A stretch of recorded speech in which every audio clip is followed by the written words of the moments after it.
So I grew up on horror movies. I absolutely love them. Whether that's Terminator, Alien, Predator, Texas Chainsaw Massacre, Halloween, you name it, Saw, you name it, I love them all. So believe it or not, I have actually never read a horror novel before. I've always been into thrillers, but I always wanted more slasher tendencies. So in this video, we are going to be reading a horror novel and kind of see if it lives up to my expectations.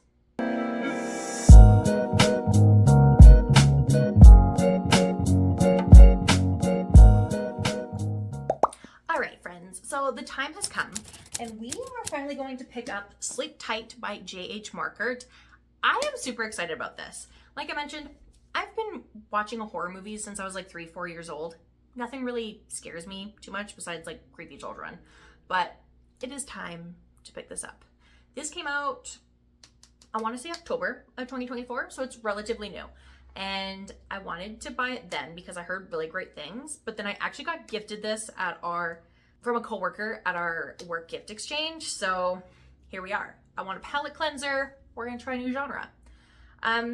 This is basically about a serial killer who gets the death penalty eons later, and the original detective on the case ends up getting murdered by what seems to be a copycat killer, and the daughter of that detective, her daughter, ends up getting kidnapped, and they have to try to figure out what's going on, who this copycat is, and kind of track down what's going on before it's too late. So I am very excited to get to this. I am hoping that there's all sorts of twists and turns and we get a little bit darker, because thriller novels I just need a little bit more from. So I'm excited to try this out.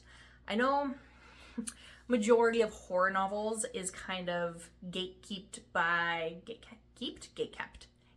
Stephen King. So I wanted to try something that's not Stephen King. And yeah, so if you have any other horror recommendations, let me know. But yeah, so we're gonna get started on Sleep Tight this week, and I am going to check in once we are about halfway through.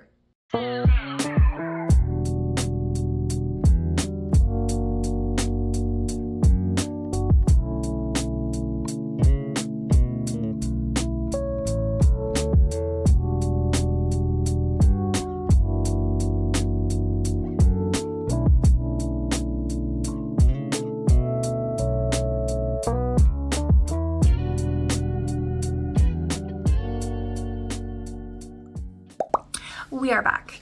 So as you would have seen from a couple clips, I did some errands today. I had to go to, I went to Carmela's Whisk, which is a little cute little coffee shop in St. Albert here, and I was meeting a client. So I figured I would get there a little bit early, do some work, read some more of Sleep Tight, and I had a great little time. I had a salted caramel latte, delicious, and then also like this cinnamon bun muffin kind of thing. That was also really good. It was really good. So we are about 50% way through. I'm on chapter 33, page 173. So I am really loving this so far. I don't know why it's taken me so long to pick up a horror novel, but here we are. A lot of the times you don't want to pick up a book because it's not good. You don't want to read it. This, I don't want to pick it up because I don't want it to end. It's that good. So if that says anything, I'm loving this. It's so good. So we have, where do I start without kind of giving away things? Hi, hello, editing Becca here. So what we're going to be going over may seem contradictory to what I just literally said.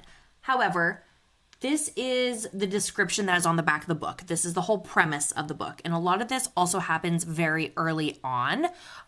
So do with that as you will. It may seem like a spoiler. Please be forewarned. We are back to our regular scheduled programming now. We have Tess and Justin. They are our main characters in this. And their daughter, Julia, gets kidnapped. So years ago, Tess's father was a cop in Twisted Tree, which is where this all kind of takes place, it seems like. And they were dealing with a serial killer called Father Silence. and we're trying to figure out where the kidnapper is from, where they're going, why they're kidnapping her daughter. Just got to this part where they were dealing with like a religious cult in a way, and there is another murder that happens, and now we're going to actually go investigate and talk to, oh, I just lost my chapter. We're now going to go investigate and talk to the person who currently lives in Father Silence's house, because maybe they could find clues, maybe they could find a bit of a backstory, maybe she happens to know something, or if the cult is related to Father Silence and they are like worshiping him in a way, and just gonna go chat. So they're gonna go visit this lady that used to live in the serial killer Father Silence's house and see if they can find any kind of clues. So that's the part that we're on right now. Very fast pace. It's got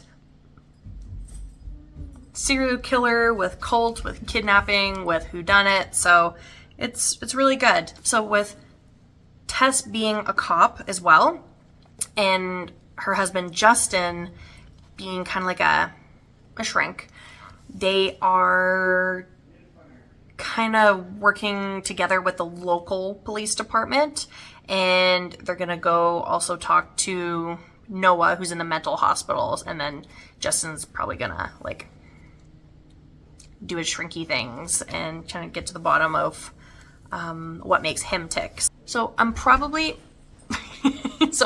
not going to read a whole lot more tonight. I think take a little bit of break. I do have a hot yoga class booked at 6:45, so I actually got to start getting ready to go for that, and then come home, make dinner. We have a couple of HelloFresh meals, so I want to make like this pasta dish tonight, and then watch The Last of Us because it's Sunday. And if you haven't been watching, what are you doing? This is going to be now episode 3, so if anyone doesn't know what happened in episode 2, what the heck? What happened? I was very upset, and I was screaming at the TV, and I looked over at Jacob because he knows what happens in the game, and I was very upset. I was very mad. So here we are. So yeah, I'm going to take a little bit of a break. I'm going to get some stuff done. I also got to do laundry, dishes, yada yada. So I don't know when I'm going to be picking this back up, but I'll probably, worst case, pick this back up tomorrow on my lunch break, and we'll kind of carry on from there. So yeah.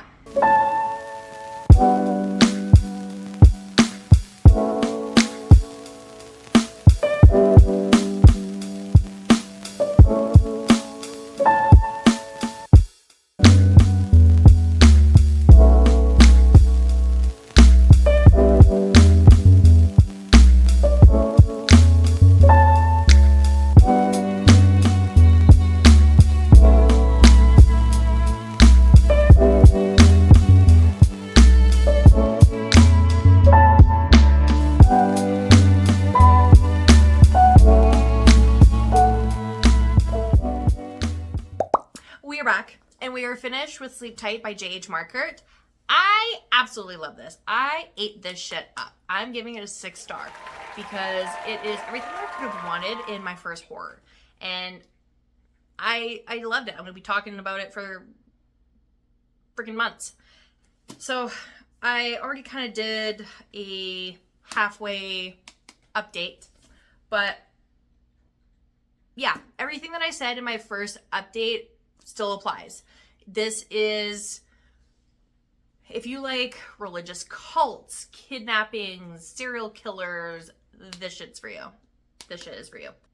Justin's character, I'm a little conflicted because we know early on he's a cheater. That's kind of the whole concept very, very, very early on. So I feel like that's not quite a spoiler, but he is damn good at his job in analyzing people. So throughout the book, you really see him use his expertise and try to figure out certain characters, try to get to the bottom, what makes them tick. try to solve different riddles and puzzles, and he's really, really great at what he does. So I was very happy with his character overall. I felt like there was a lot of growth. He's kind of a crappy person to start, but then gradually throughout the book, the author did a really great job of making you really like him. And yeah. And then Tess as a character, overall, she's got her issues, but I really like her personality. She comes off as a badass, but at the same time, when we have that vulnerability from her, and when she's overwhelmed, she also needs her space. Same girl, same. She goes through something traumatic in her childhood, so we kind of get snippets throughout the story of a little bit here and there, and she kind of regains her memory. So I really liked seeing that as we progress throughout. It was really cool to see, and it's really cool how like your brain kind of protects you through those traumatic incidents, and certain things start to trigger your memory and kind of bring things back. This book definitely keeps you on your toes and keeps you guessing constantly. You think you have it figured out, but you turn around and it's something completely different. So it's incredible at the end of the day what our brains can do in order to protect us from that trauma. And this book really dives deep into that. I feel like this would be like one of those M. Night Shyamalan type of movies. And I really, really enjoyed this. I'm going to be talking about this for a very long time. This would be a great one to read at Halloween if anyone wants a really good recommendation for that time. But I definitely feel like I need to pick up some more horrors because this was fan-freaking-tastic. I've got Holly by Stephen King that I want to get to. This is a part of my 25 books that I want to get to in 2025. And yeah, I wanted to read a Stephen King because he is the king, of horror, but a lot of his books have been turned into movies and I've already seen majority of them. All in all, 6-star for Sleep Tight by J.H. Markert. I'm very happy with it. If anyone has any other horror recommendations, I would love to know. I want to do some digging and some research before Halloween comes because I think October is going to be a horror specific month for me. I love this. So I want to kind of explore sci-fi horror, Stephen King kind of horror, you name it. I want recommendations. So let me know, please. But I think that is all for today. It is a little bit of a shorter video because we're exploring a new genre and I'm only doing one book today to review. So yeah, but I hope everyone has a wonderful rest of their week and we'll see you next Sunday. Bye.